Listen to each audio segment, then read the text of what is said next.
essa existência, ou principalmente na Idade Média, ela não é subsidiada por qualquer outra instituição religiosa.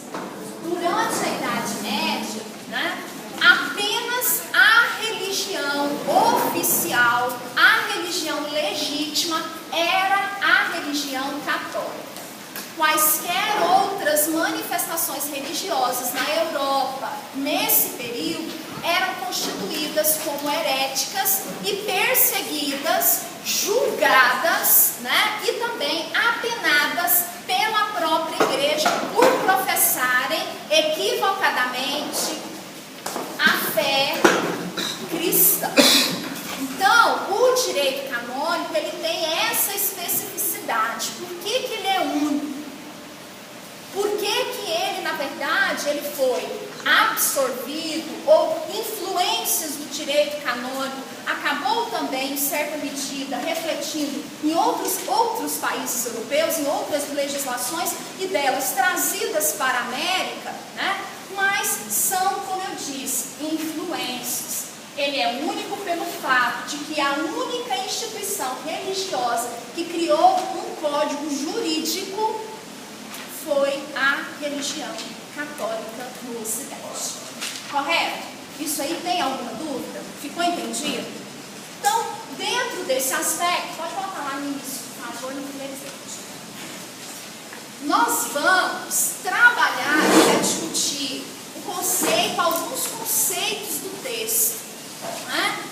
Todo texto, ele parte, a partir do título, ele já começa a discutir alguns elementos conceituais.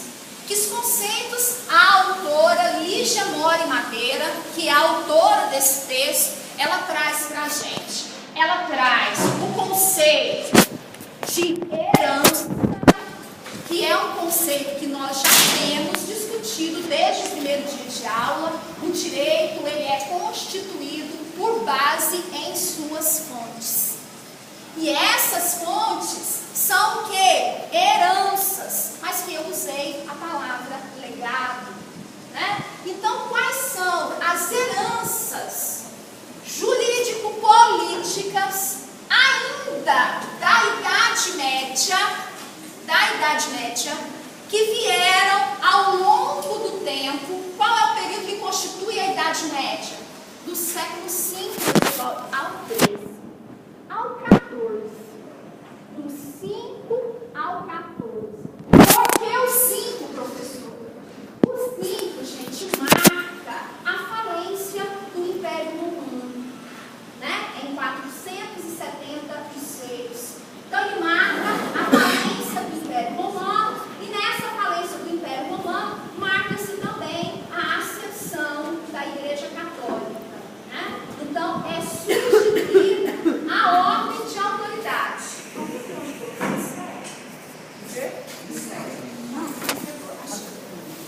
Então, nós temos o século V até o XIV.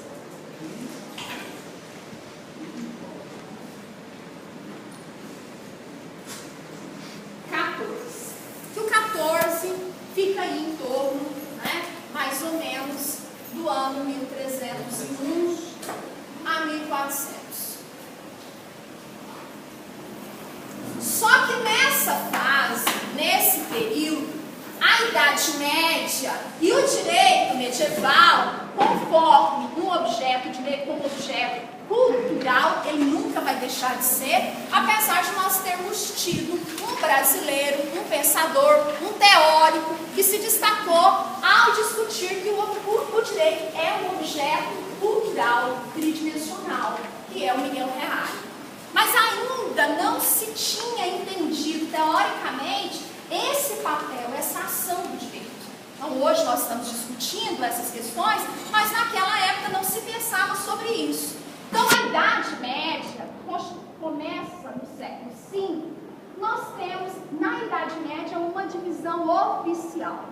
E o direito, claro, acompanha essa divisão, que é ocasionada pelo quê, gente? Pelos altos e baixos ocorridos na Idade Média. Então, nós temos uma Idade Média que vai do século V até o século XI, século X, XI, né? Vamos colocar tudo muito ou XI, constituído como período de quê, gente? Alta Idade Média. Esse período de alta idade